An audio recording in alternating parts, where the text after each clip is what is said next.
Hello, in this video I'm going to give two examples of resistors in series. I have one right here and two right there. For this one, number one, we have three resistors, which we know, each one. We have a potential. We're looking for the current. So the change in potential is equal to 9 volts. The Req is equal to R1 plus R2 plus R3.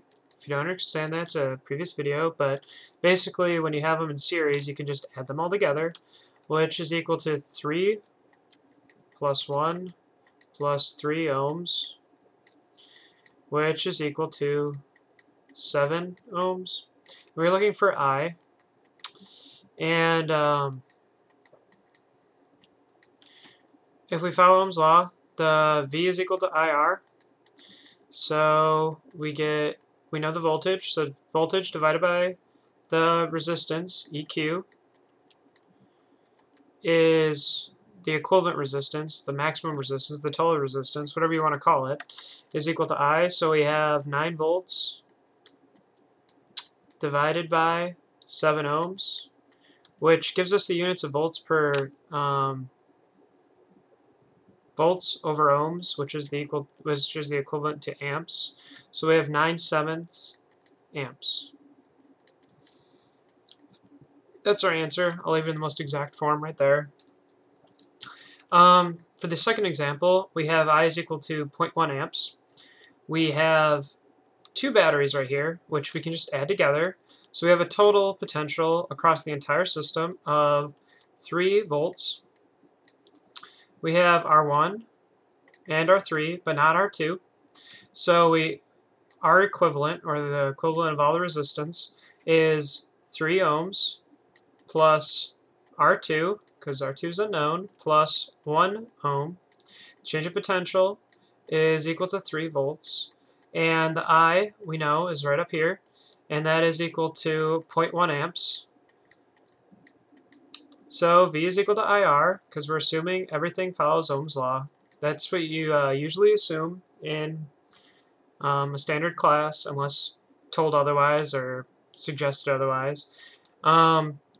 So V is divided by R, or divided by I, to give us the R equivalent, or the equivalent of the total resistance. And if we move it over, the potential divided by the change of potential divided by the current is equal to Req, and Req is equal to 4 ohms.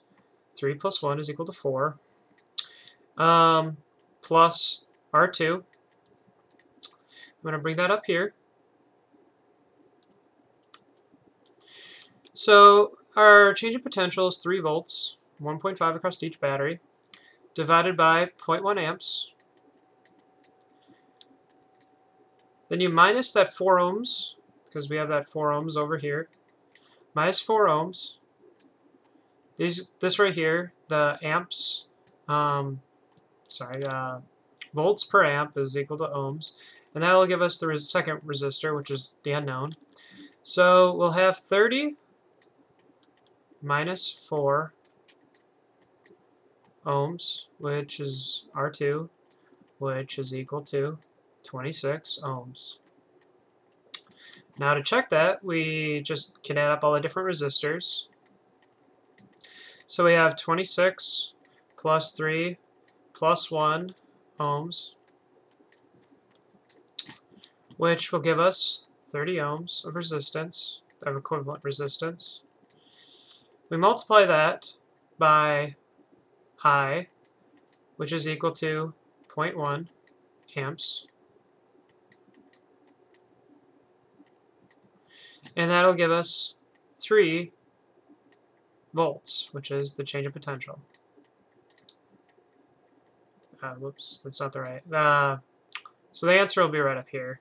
This will be 3 volts, but it won't be the answer we were looking for. If you have any question with these, please post a comment and I can help you out. It's fairly straightforward in series. It becomes more complicated as you get to parallel, and even beyond parallel, and you get parallel and series combinations. I hope I have helped in some manner, and I'd be happy to help anyone if they post on my website, lettergram.net, and I could either give you a new video explaining your example, or give me a couple days to do that, or I could explain it to you on there. If you have any questions, feel free to comment, and I'll be happy to help. Thank you.